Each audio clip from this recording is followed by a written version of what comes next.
Kalau ada orang Islam murtad, ini biasanya usahane weteng karo ngisore weteng. Ini mesti rata-rata gitu. Tapi kalau orang non Islam kemudian mualaf, pasti orang cerdas karena biasanya mereka berpikir Tuhan itu masa begitu, Tuhan masa begitu. Ini meja yang bikin manusia, berarti meja ini nggak bisa melihat kita. Kalau meja bisa melihat kita bisa ngobrol dengan meja, berarti kita dengan meja sama. Meja ini selama ini tadi meja yo ora iso ndelok sing gawe meja. Dewe menungso yo ora bakal iso ndelok Gusti ya. Tapi meja ini pasti ada yang bikin. Alam semesta sak gedine iki yo mesti enek sing gawe. Sing gawe sapa? Yo Gusti Allah sing duwe sifat al-awalu al-akhiru. Enten sebut rokok enten coba kalau ningali. Ada yang bawa rokok? Saya bawa rokok. Hah? Ada, coba lihat nih. Pasti ada tulisannya perokok membunuhmu. Maaf ya.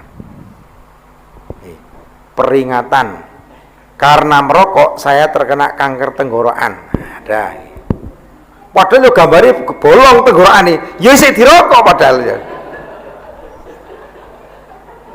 Ada lagi genah-genah tenggorokannya bolong ya isih dirokok padahal itu peringatan. Padahal regane ya 36.000 ya isih dirokok. Jadi sebetulnya ini sing pinter pemerintah apa dhewe sing pinter apa dhewe sing goblok iki ora ngerti karena iki tulisannya gede peringatan karena merokoknya. Ada nggak yang peringatan entah merokok membunuh meten? Pak Mari itu betul rokok? Betul.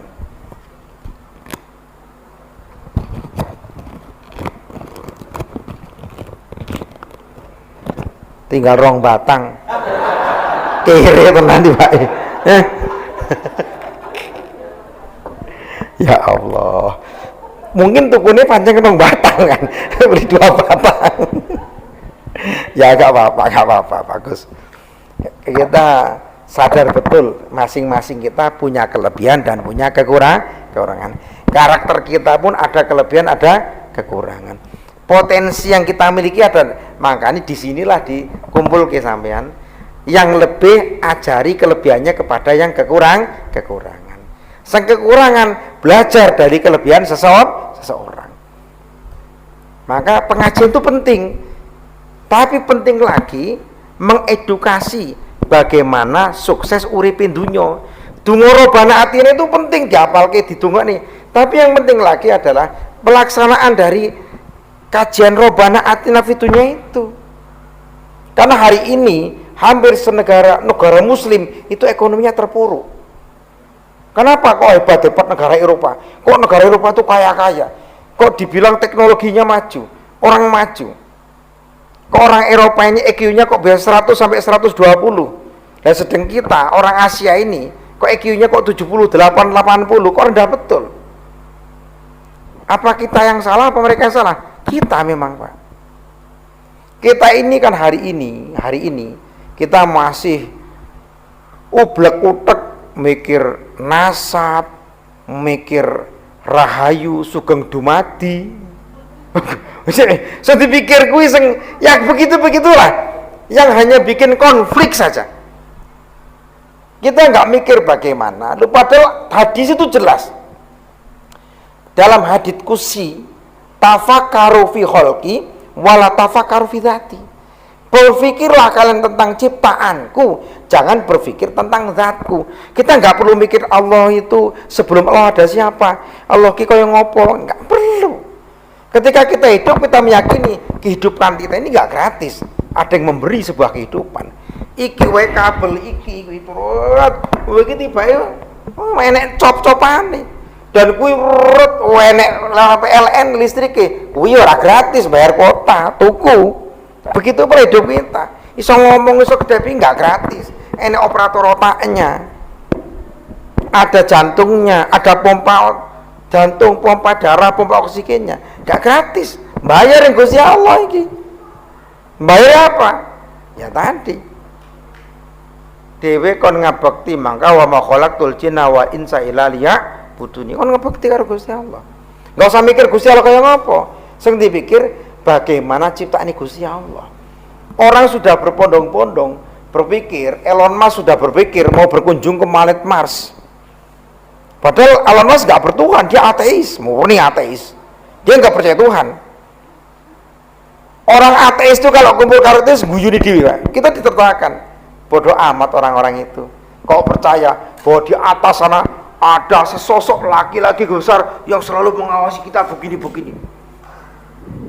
Salah, benar, salah, benar. Ini neraka surga nih. Kita ini ditertawakan orang. Ateis itu nggak percaya Tuhan, karena mati saja. Maka ateis takut. Kamu tahu nggak neraka? Nggak apa-apa, neraka nggak ada. Neraka itu hanya halusinasi dan rasa takutnya kita saja. Neraka tidak ada, surga tidak ada. Nah kalau Tuhan juga tidak ada. Loh, kamu dari mana? Saya terbentuk karena orang tua saya. Orang tua bapak ibu saya melakukan hubungan suami istri, kemudian jadilah saya. Loh, kamu bisa makan? Saya bekerja. Kalau nggak bekerja nggak dapat makan. Kalau Tuhan ada, saya duduk saja, ya Tuhanku bilang kayaan, dia akan turun mengekayaan. Ki, bodohmu jegrek, sugih langsung. Saya sudah puluhan ribu kali berdoa, belum 1-2 yang dikabulkan. Berarti sebetulnya Tuhan tidak ada. Itu ateis kayak ngono. Saya itu sering ngobrol seperti ini, makanya saya tahu percakapan ini karena saya sering ngobrol seperti itu. Sering, mau saya padang nih. Pak Ye percaya nggak dengan Lailatul Qadar? Percaya. Pak Ye bisa melihat, insya Allah. Pak Ye saya mau tanya, kalau Lailatul Qadar itu kan malam keputusan, di sini malam, di Amerika kan siang.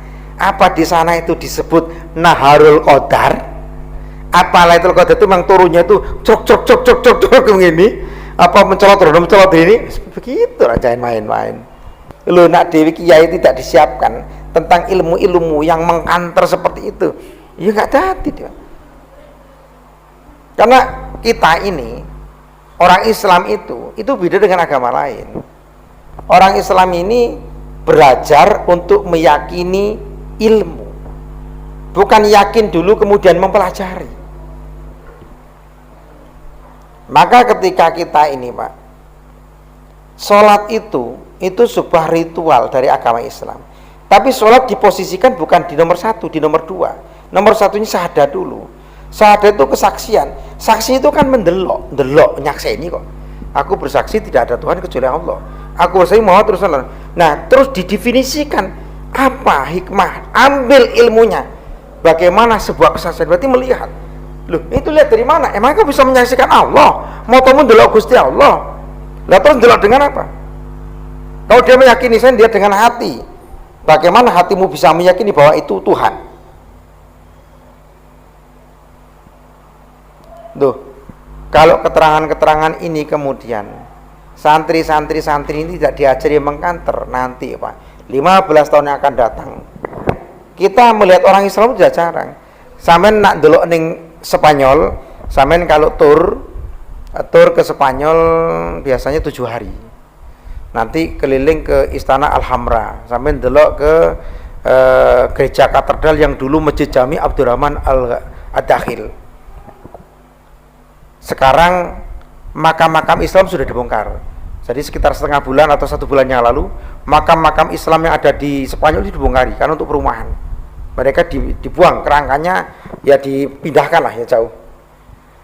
Dulu di zaman Muawiyah, pada awal abad 1-2 Hijriyah, Spanyol sudah Islam, Pak. Sudah Islamnya luar biasa. Sudah ada kerajaan pecahan dari Muawiyah yang dipimpin Abdurrahman Ad-Dakhil atau Abdurrahman Al-Ghafiqi. Islam masuk kembangkan oleh Tariq bin Ziyad, seorang Afrika dari Maroko. Dia bersarang menyeberangi Selat Jabal Tariq untuk menyebarkan Islam dan pengaruh Umayyah ke Spanyol. Maka berdirilah kerajaan Islam Sevilla, Granada, Kurtubia. Islam di Spanyol 800 tahun, bukan sebentar. Sekarang coba sampean dono, golek wong Islam susah. Bisa jadi, Pak. Apa di Spanyol gak ada aulia? Masya Allah. Yang nulis kitab tafsir Qurtubi dari Spanyol. Wali kutub besar Syekh Abu Madyan Syu'aib Al-Andalusi dari Spanyol. Imam Malik Yang nulis kitab Alfiyah dari Spanyol. Ulama-ulama besar dari Spanyol banyak sekali. Itu hari ini susah nyari orang Islam. Indonesia, Pak. Mungkin 100 orang akan datang, mungkin bisa jadi sulit untuk mencari orang Islam. Kenapa? Kalau anak-anak kita hari ini tidak diajarkan secara mantap tauhid iman Islam dan mengkanter bagaimana kerjanya ateis, kerja agnotis, kerjanya orang-orang yang tidak beragama tapi merasa punya kepercayaan, tidak beragama tapi merasa punya kepercayaan. Anak kita terus diajari. Tidak sedikit ustadz-ustadz yang keblawur kemudian murtad, tidak sedikit. Banyak, silakan cek di YouTube ustadz-ustadz yang ustadz banyak. Kalau ada orang Islam murtad, ini biasanya usahanya petang karung sore buat petang, ini mati rata-rata gitu.